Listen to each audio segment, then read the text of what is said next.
Come in. Welcome. I'm E.G. Marshall. Welcome to the sound of suspense. Welcome to the fear you can hear. But mostly, welcome to the world of terrifying imagination. The story you're about to hear is a love story. But a love story which begins at the point where many love stories end. It begins after the wedding march has been played, after the vows of love and fidelity exchanged. It begins on the honeymoon in a strange and terrifying fashion. Don't come near me. Stay away from me, Dan. Susan, are you out of your head? I saw her picture. Do you hear me? I found her picture on our honeymoon.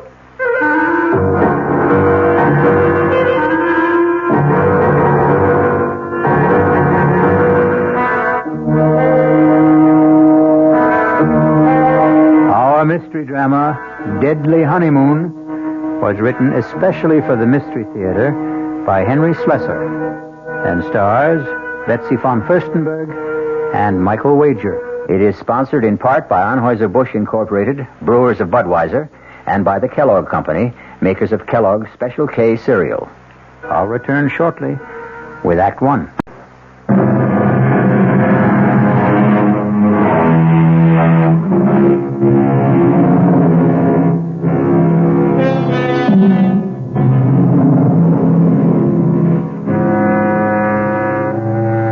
Our story begins 36,000 feet in the air on a flight which departed from New York's Kennedy Airport and in another hour will be touching down at O'Hare Airport in Chicago.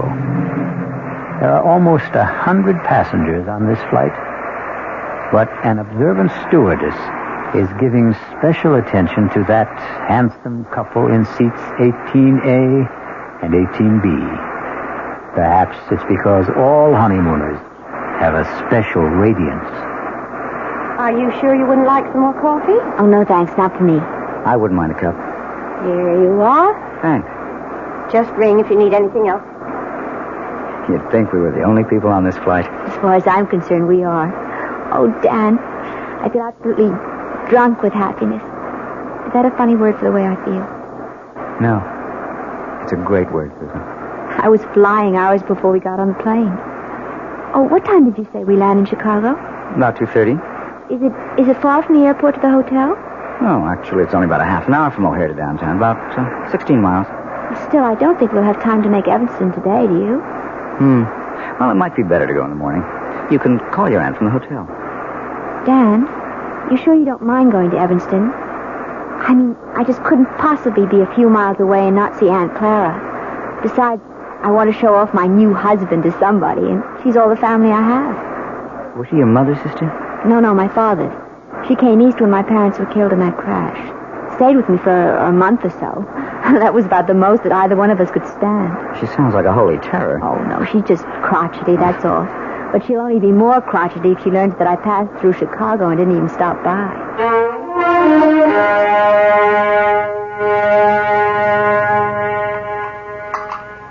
Well, and what kind of work are you in, Mr. Carey? Well, right now, we like to say we're management consultants, Mrs. Rowland. But we also do quite a bit of executive recruitment. I don't understand a word of that. Dan helps corporations find the right people for important jobs, Aunt Clara. His firm is the biggest in the field.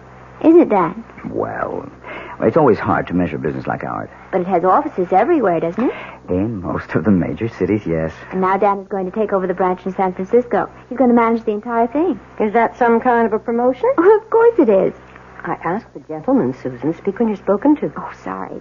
Yes, Mrs. Rowland, it is a promotion. Truth is, it's a job that everyone in my office has been after. Oh, it's just worked out so beautifully for us. I mean, Dan having to move to San Francisco. We're sort of combining a business trip with a cross-country honeymoon. And where do you go from here? Well, we're planning to stay 2 days in Chicago And then we're going to Dallas. We're going to cross the Rio Grande into Mexico. I know a great little hotel in Monterey. Then we're going to Las Vegas. To gamble, I suppose? Well, it's no fun going to Las Vegas if you don't gamble a little. Your father never gambled for so much as a dime, Susan. That wasn't the way he made his fortune. Well, I promised not to bankrupt the family, Aunt Clara. Anyway, we're just staying in Las Vegas overnight. And then going to Los Angeles. 3 days later, I report to work. Thoroughly exhausted, of course. Well, that's your idea of a honeymoon. I hope you enjoy it. Susan, I suppose lunch is almost ready. You want to help me bring it out? Oh, yes, of course. Kitchen's this way in case you've forgotten. The truth is, I have. I'm glad to be able to talk to you alone for a minute, Susan. Did you like Dan, Aunt Clara? Isn't he good looking? Older than you, isn't he? What difference does that make? How long did you know him? Oh, we met at a party at the Williamsons. Do you remember my friend, Tracy Williamson? Didn't ask you where you met. I'm asking you when. Well, it was about 3 weeks ago. 3 weeks? Oh, for the love of heaven, Susan. Aunt Clara, the time you know somebody isn't always the most important thing. He's practically a stranger. How can you be sure of anything about a man you've known for 3 weeks?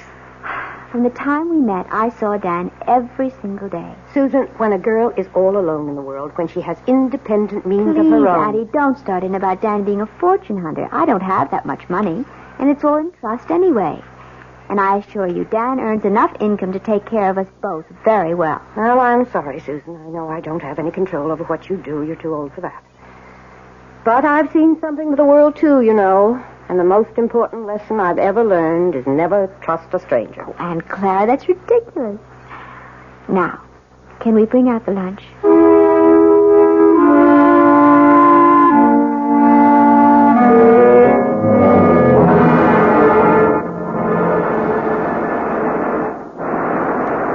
I don't know. I just have the feeling that Chicago wasn't all you expected it to be. Well, we weren't there very long, Dan. And don't forget, we spent half the time with your business associates. Oh, honey, I am sorry about that. I suppose I never should have called Bill Kincaid to say we're in town. Should have known he'd insist on getting together. Oh, it wasn't that bad. I just didn't know what he was talking about half the time. All those office politics.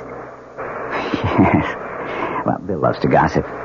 But you can see what I mean about the San Francisco job. Everybody in the company wanted it. They'll never get over resenting me for being picked. But I am sorry if you were bored. It's all right, Dan, really. After all, I inflicted Aunt Clara on you. She was okay. Well, I know you didn't find her very friendly. Well, why should she be? I think she's a very protective type. Anybody you married would get her jaundiced eye. Yes, I suppose that's true enough.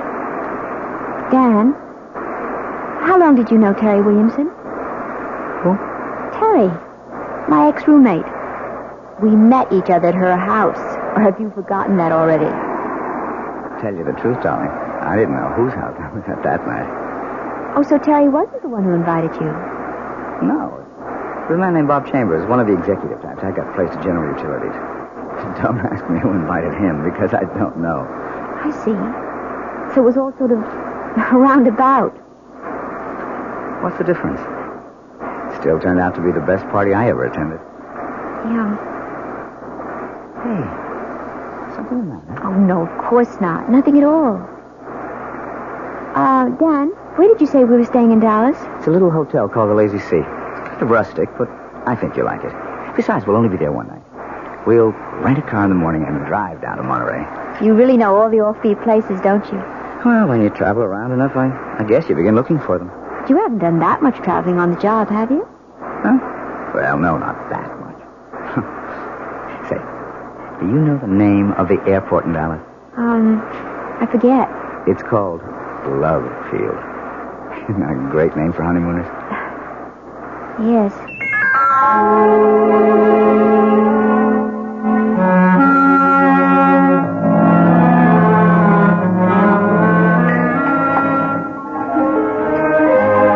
Hi, Susan. Oh, there you are. I was starting to worry.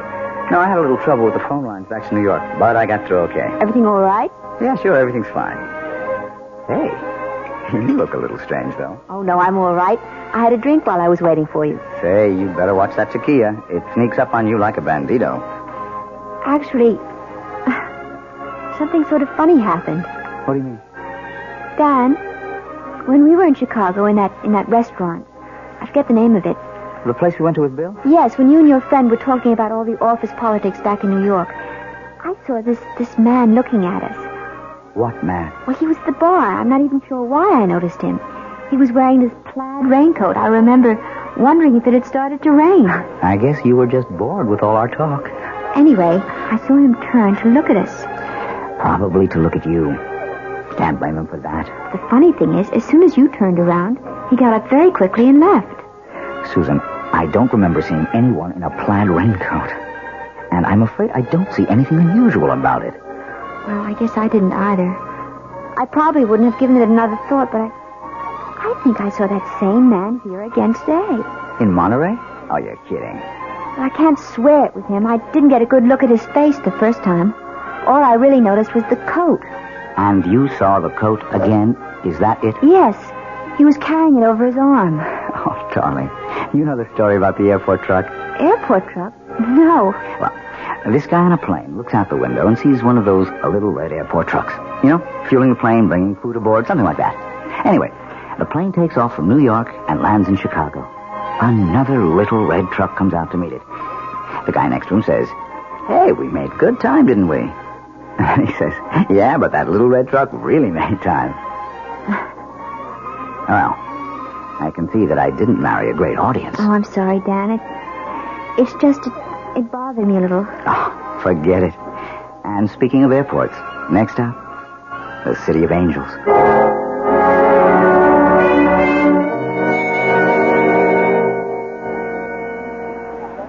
Let's see. I wonder if they have this week's digest. Oh, I see it. Excuse me. Yes? You're Mrs. Daniel Carey, aren't you? Why, yes, I am. Do I know you?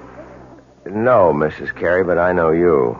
Saw your husband leaving the hotel about half an hour ago. Are you planning on meeting him?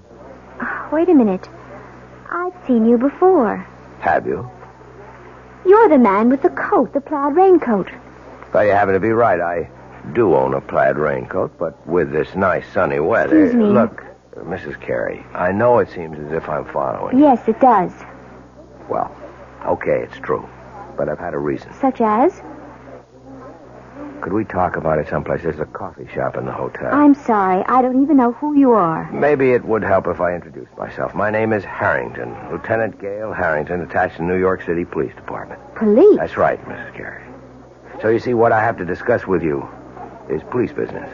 But what have I done? It's nothing you've done. It concerns your husband and what he might do.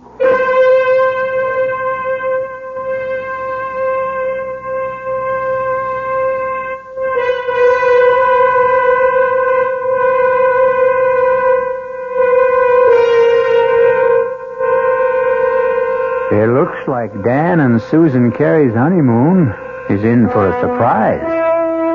Or perhaps more than one. Maybe Susan will soon wonder if her Aunt Clara wasn't right about a number of things, including her cynical advice about trusting no strangers. We'll find out about the new stranger in Susan's life when I return shortly with Act Two.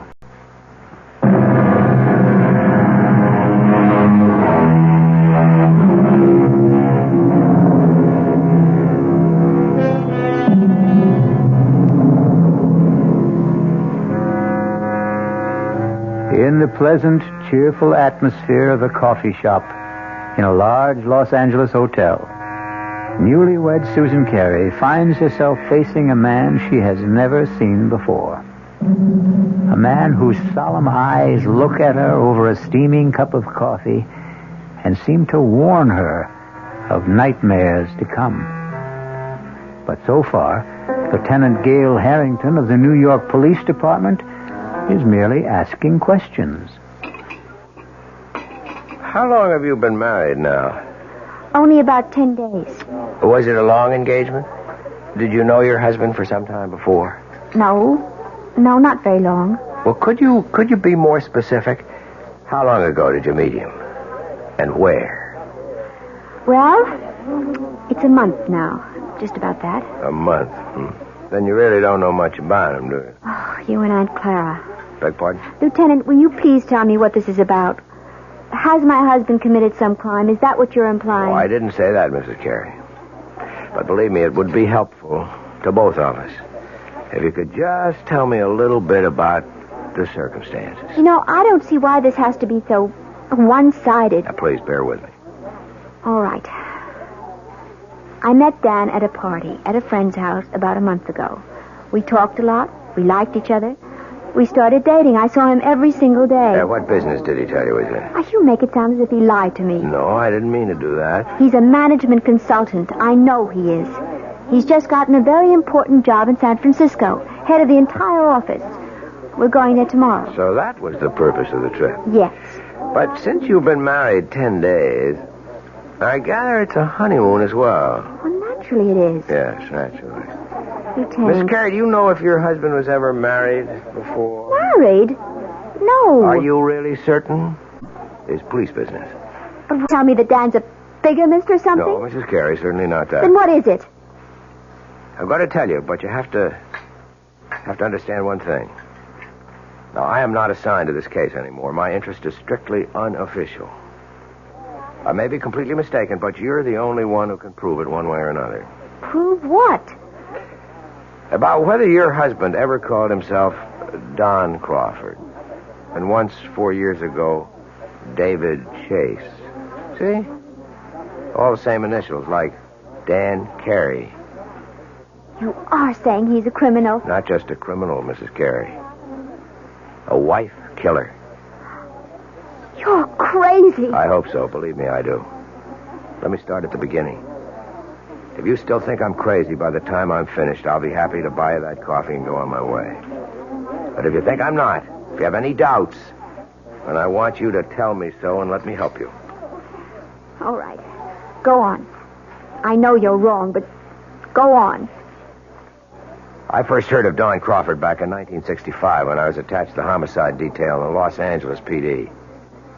Mrs. Crawford was the former Edith Burbank. She was the youngest daughter of a wealthy family in Baltimore.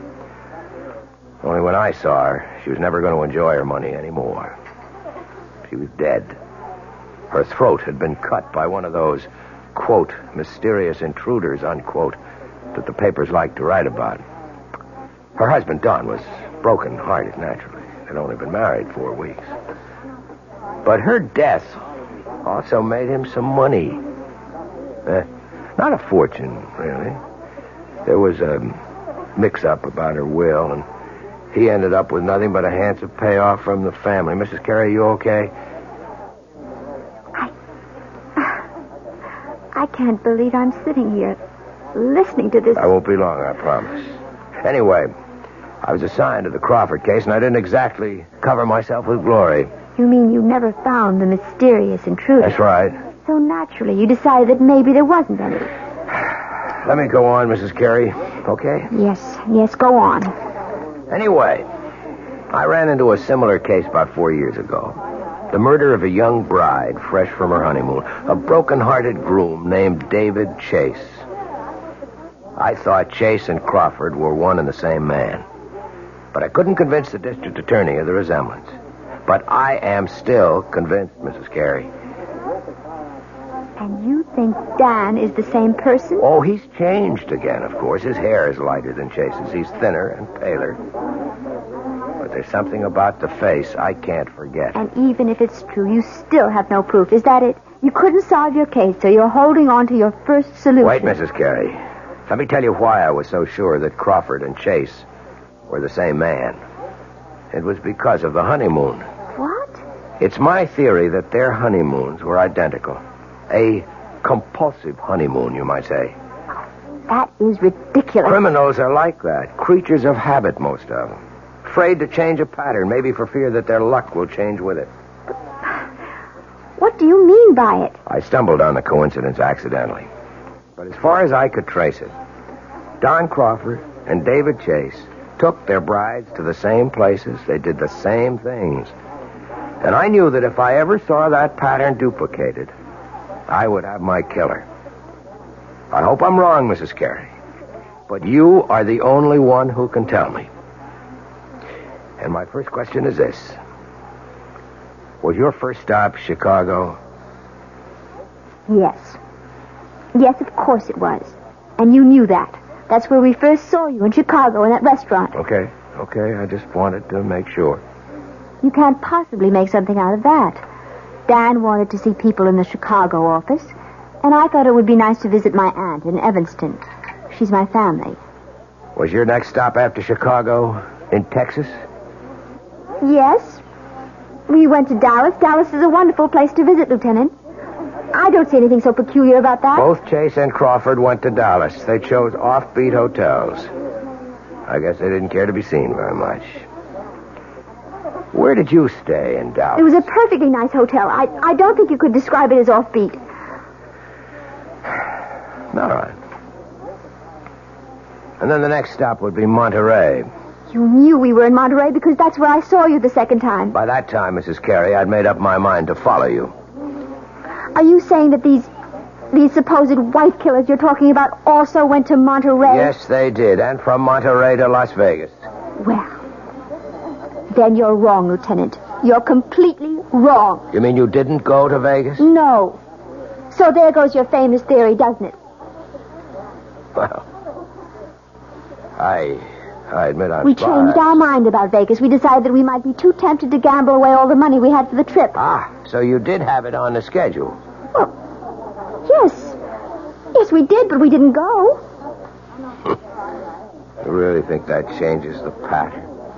The fact that you didn't go? Oh, please, I can't stand any more of this. I don't want to hear any more of it. Mrs. Carey, Edith Burbank was killed in Los Angeles, in her hotel room. This hotel. I'm leaving. I'm leaving Mrs. right Carey, now. wait. You're wrong. You've got Dan mixed up with someone else. Let me finish, please. Just one more moment. Please, no, please let me go.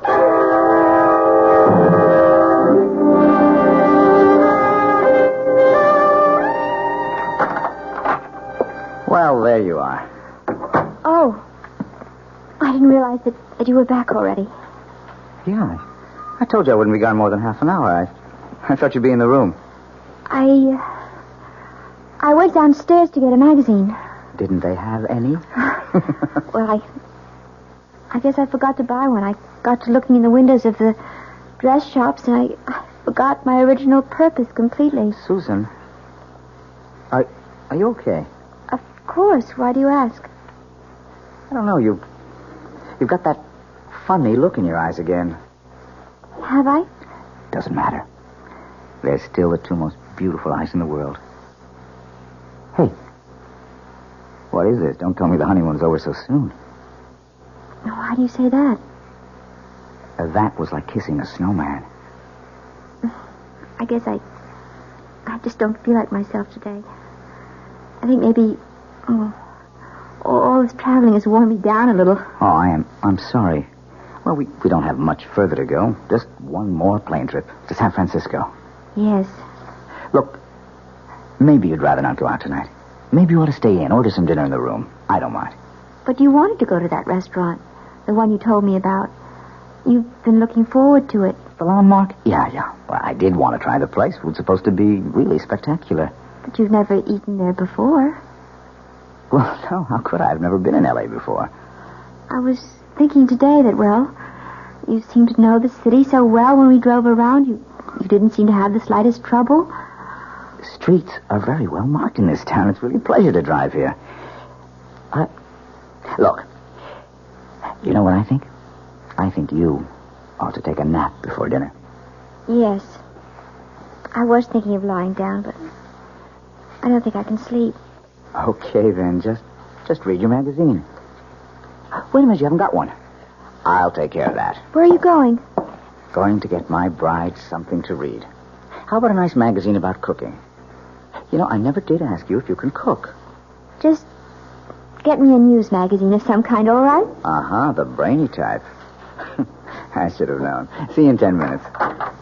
I'll take the key so you won't have to get up. Yes. All right. Oh, dear God. It can't be true. There just can't be any truth to what that man said. He's made a mistake. Terrible mistake. Dan's luggage. His initials, D.C. Oh, but anyone could have those initials. Anyone. I wonder if... It's open. Oh, for heaven's sake, what am I doing?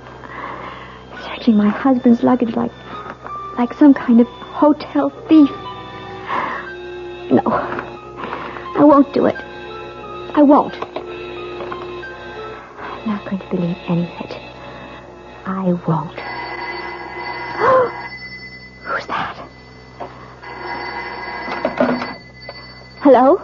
Mrs. Carey, it's Gail Harrington. Leave me alone. Stop bothering me. You shouldn't have run off like that, Mrs. Carey. You didn't give me a chance to finish what I was saying. I told you, I don't want to hear any more. It isn't true. You've made a mistake, Lieutenant. Your husband is at the newsstand right now, Mrs. Carey. I can see him from where I'm standing at the house phones. And the more I look at him, the more sure I am that I'm right. No, you're wrong. I want you to hear the rest of the story about Crawford and David Chase and what they did on their honeymoon. Maybe what I told you before didn't convince you, but if you heard a few more things... I'm going to hang up, Lieutenant, right now. I wanted you to know where Don Crawford took his wife the night she was murdered in a room. He took her to a restaurant called The Landmark. You ever hear of it? Mrs. Carey? Hey, are you listening? No. No, I'm not listening. I won't listen.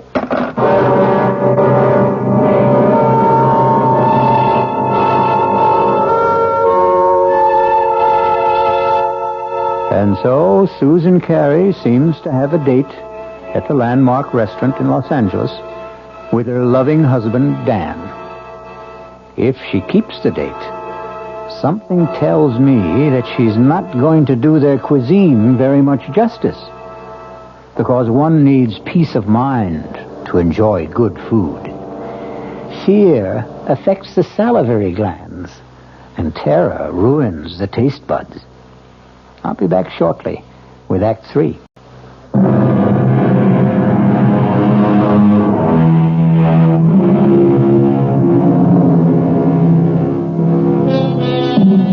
Well, what have we here? A quiet meal for two at the Landmark restaurant? No.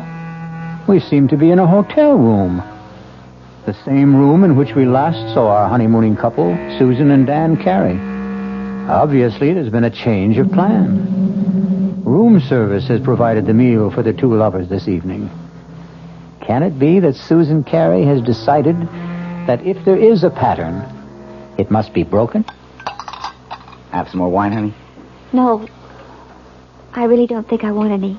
Hey, come on. You know what this bottle cost? You shouldn't have been so extravagant. Uh-oh.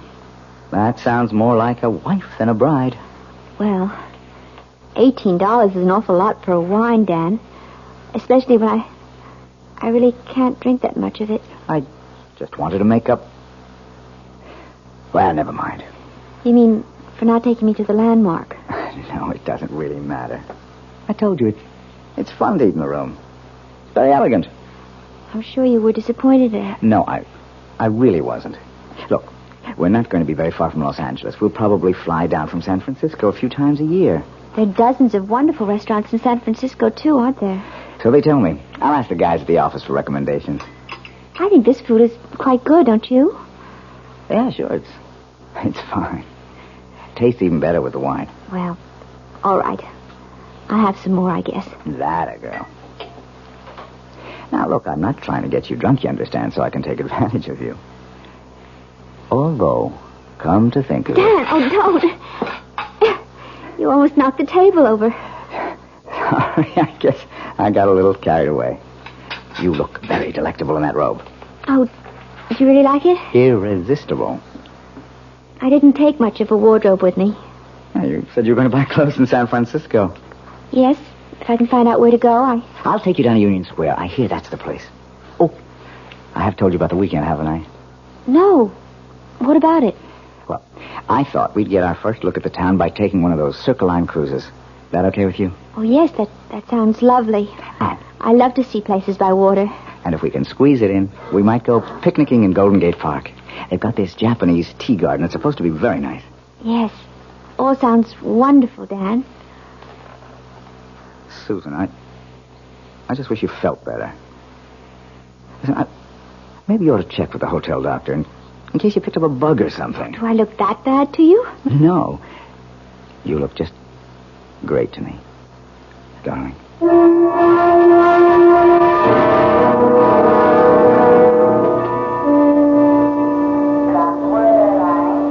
Yeah, I think that'd be a good idea, honey. Reserve the car ahead of time.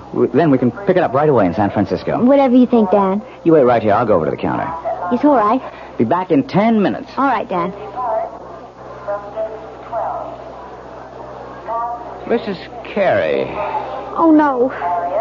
Not you again. I didn't mean to startle you. Go away. Please go away. I don't want to see you anymore or hear anything you have to say. Now, I know that I seem to be persecuting you or something. As you can see, Lieutenant, I am in perfectly good health.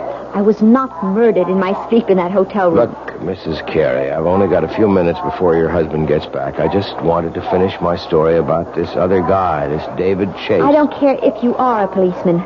I'll call someone and have you arrested for bothering me. David Chase's wife didn't get killed in Los Angeles. She died in San Francisco. Where? In a hotel room? No, not there. But they stayed at the San Remo.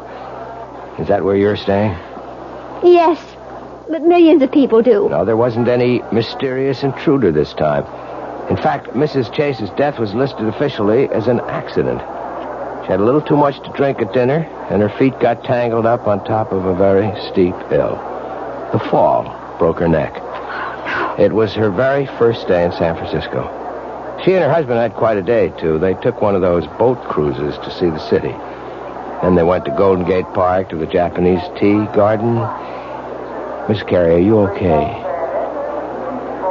No. No, I'm not okay. How could I be? That night they went to a restaurant called the Vendome.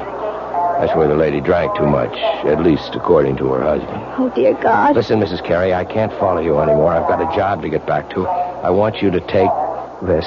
Gun. Quiet. Don't draw anyone's attention to us. Just take it. If I'm wrong and you don't need it, fine. Just throw it away. No. I don't want I it. cannot have you on my conscience, don't you understand? All right. Yes, all right. I'll take it. I still say you're wrong. I hope so. But I don't think I am.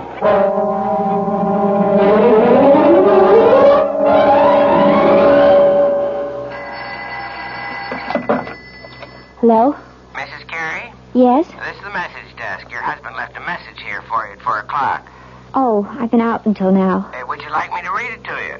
Yes, please. It says, we'll be at the office until 6. Should be there no later than 6:30. Love, Dan. Oh, yes. Thank you very much. Welcome. Bye. Bye. $6:30. 6:20 now. Oh, God. Why do I keep staring at his luggage? Why can't I just forget about it? No. It isn't dishonest. It's just something I have to do. No, nothing in this one but clothing. This one has papers and things. All his documents. Birth certificate. Honorable discharge. U.S. Navy.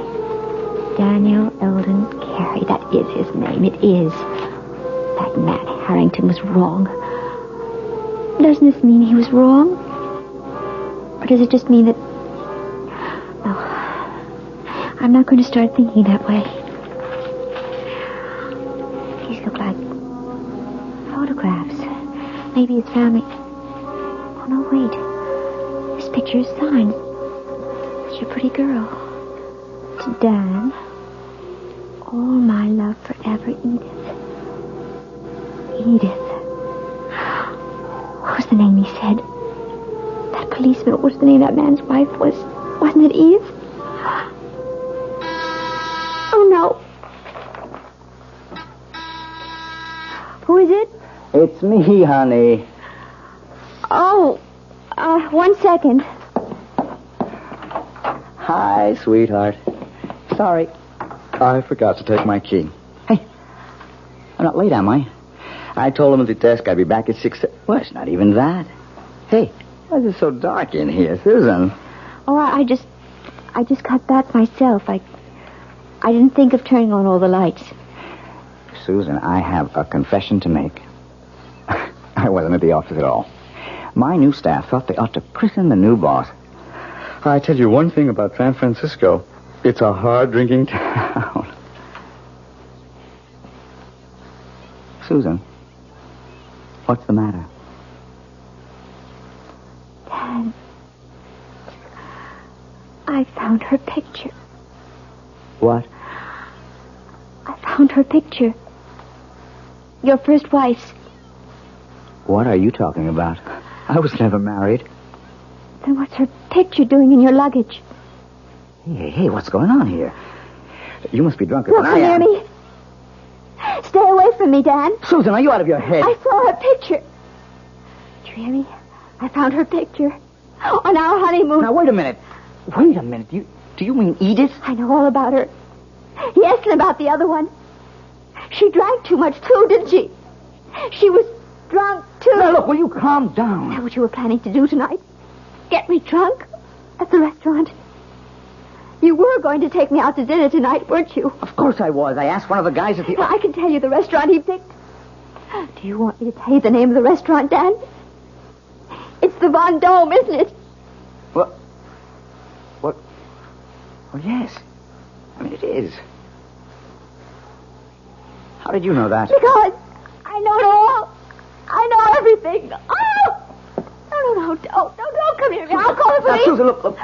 I don't know what the trouble is, but you've got to be sick. You need help. No, don't come any closer. You've been acting funny ever since we left Chicago. I'm warning you. Look.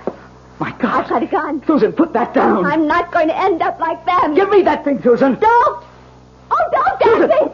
Susan. I don't want to shoot you.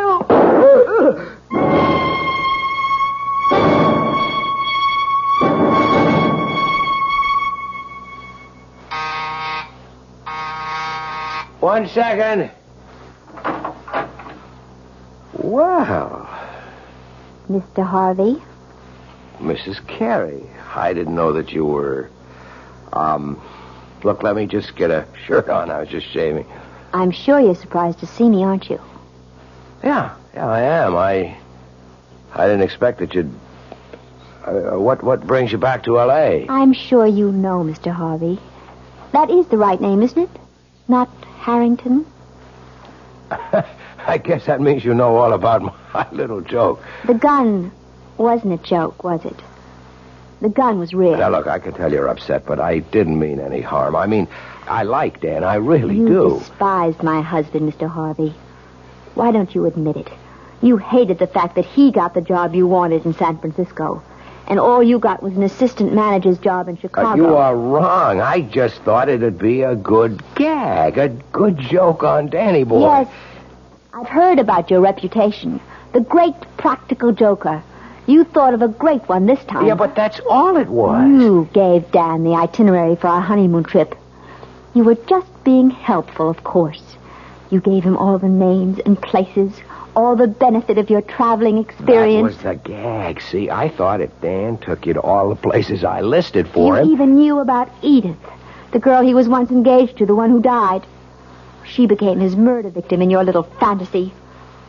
What did you think would happen, Mr. Harvey? Did I get frightened enough to kill Dan so that you might get the job he took away from you? Listen, is Dan all right? I thought you might want this back, Mr. Harvey. Your gun. Oh, now, wait a minute. Don't do anything stupid. Oh, you don't have to worry. I found out that I'm a terrible shot. Then Dan's alive? See for yourself. Hello, Marty. Dan! Thank heavens you're okay. Look, Dan, I didn't mean for anything serious to happen. See the bandage, Marty? Just a flesh wound in my arm. I'll be okay. I'm glad to hear it, Danny. Honest, I am. Mm-hmm. But I am learning to use my left arm, though. Like Wait a this. minute. Wait a minute. Oh, no, don't. Please. I didn't mean it. Don't hit me again. Relax, Marty. I've got better things to do. I've got a honeymoon to finish. Although with any luck, it'll never end.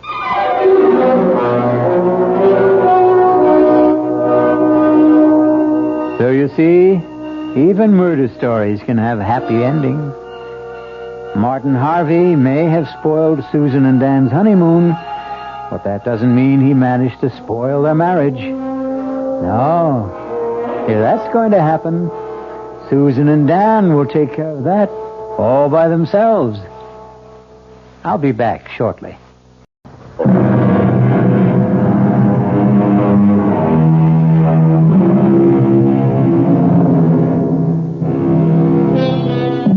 A purist might claim that the story you have just heard isn't a murder story, since no one was actually killed. The murders which took place were all in the imagination of Martin Harvey, who passed them on to the mind of Susan Carey. But it's a good demonstration of the point we've tried to make all along, that the most terrifying crimes can happen within the theater of the mind. Our cast included Betsy von Furstenberg, Michael Wager, Elspeth Eric, and Mason Adams. The entire production was under the direction of Hyman Brown. Now, a preview of our next tale. What are you thinking about, child?